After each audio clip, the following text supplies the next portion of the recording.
Welcome, dear students. So, today we would like to examine the difference between agreement and contract.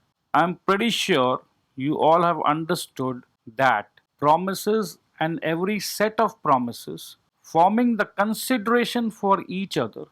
So, basically, what is consideration? Consideration is every set of promises. Let's say I have promised to sell my bike and you have promised to pay me 50,000. So selling the bike is one promise and the other party has promised to pay me 50,000. So this becomes set of promises. So agreement is every promise or set of promises which form consideration. So for one party bike is the consideration, for the other party 50,000 rupees is the consideration. So agreement is basically there was an offer and that offer was accepted. Can we call this also as a contract? Of course. This agreement will definitely get support of law. In case if I give my bike but I fail to receive the 50k, I can go and take help of judiciary. So I'm very sure now you know the difference between agreement and contract more clearly. An agreement can take place between a husband and a wife. It is called social agreement. Agreements include both legal as well as social. But in case of contract, it is used in a narrow sense. Agreement, it is used in a wider sense. Wider because legal plus social.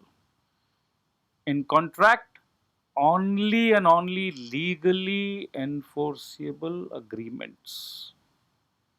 It's very easy. Husband and wife, they do not create legal obligation. But here in a contract, it has to have legal obligation. All agreements are not contracts, but all contracts are agreements. This is a very popular question. All agreements are not contracts, but all contracts are agreements. So you need to write the above points.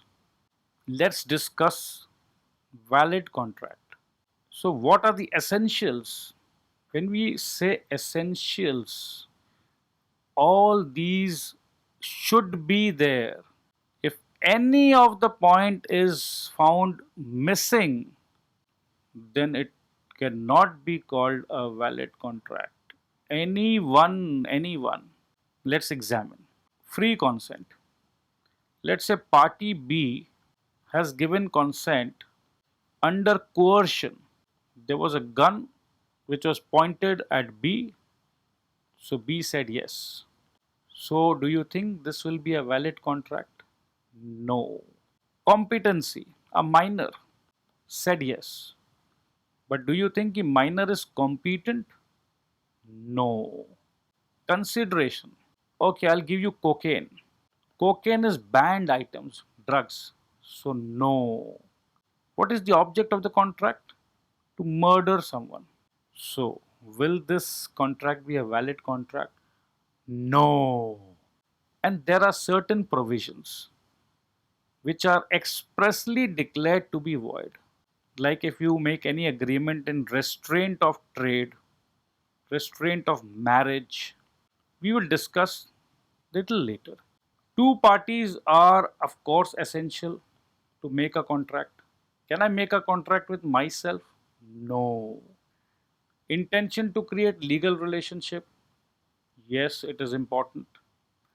Fulfillment of legal formalities in certain type of contracts, like let's say insurance. You need to write. This is called legal formalities and you have not written. So this cannot be a valid contract. Certainty of meaning. Two parties are contracting to purchase oil. But which oil? Not clear. So if it is not clear, it cannot be a contract. Possibility of performance. Discovering treasure by magic. Not possible. So whenever anything is not possible, let's say I had contracted with Ali Hussain to sing in my birthday party. Ali Hussain met with an accident, impossible for him to sing ever again. So now this contract is not possible. We will discuss. We will discuss certain situations. So we conclude all agreements are contracts if they are made by the free consent of the parties competent to contract. So free consent is very important.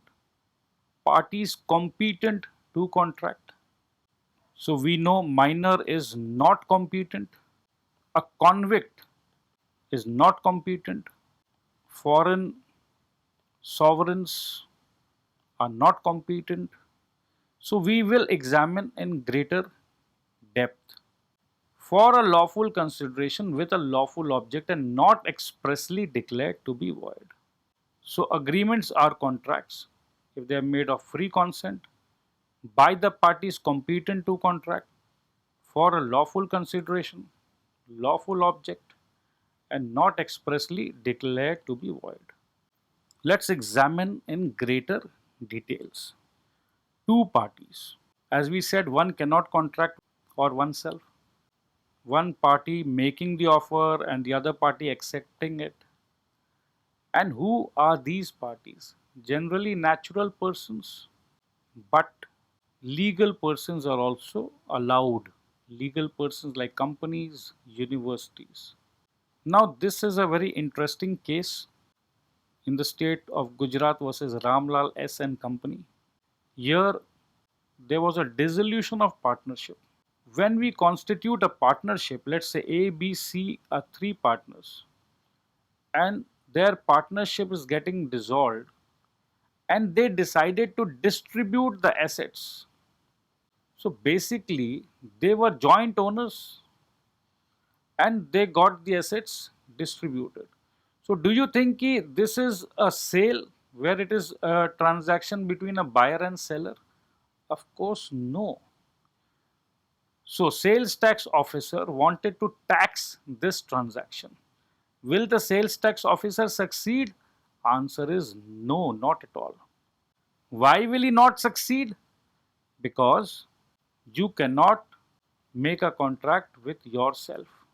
ABC being partners, they were one identity. So there were no two separate parties.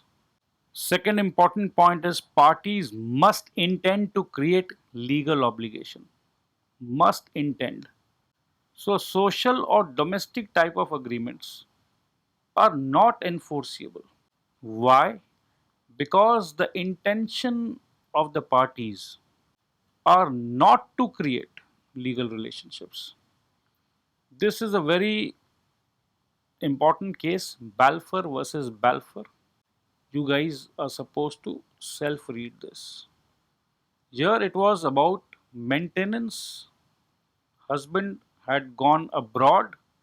He said he will send monthly maintenance to his wife. Husband fails to pay. Wife goes to the court, but court says we cannot intervene. Similarly, here a father promises his son that he will give 5 lakh rupees. Father did not pay. The son could not recover as it was a social agreement. Example 7, they intended to create a legal relationship. So it is a contract. So in case Mr. B fails, A can sue him in the court of law. Other formalities to be compiled with in certain cases. The contract of insurance is not valid except as a written contract. So, other formalities. So, in case of contract of insurance, it has to be a written contract. Similarly, in case of immovable property, it is a statutory requirement that it should be made in writing, and of course, presence of witness and registration of documents is important. So these are the formalities in case of immovable properties. If you buy a flat, a residential flat in any city or town, it is very important to carry on the formalities. Next point is certainty of meaning. The agreement cannot be vague. So, if there is an agreement to sell tons of oil, which oil? कौन सा oil? Indefinite years, they want to enter into an agreement to lease a land, but for how many years it is uncertain, so this cannot be a valid contract. Possibility of performance. Basically, when we promise, such a promise needs to be performed. And in case if it is not possible to perform, no consideration. Consideration. The first line was mutual consideration. If not possible to perform, that means no consideration, so no contract. So, my dear friends, these are the essential elements of a valid contract. So, today we stop here. We continue again. Thank you so much. I love you all. Bye bye.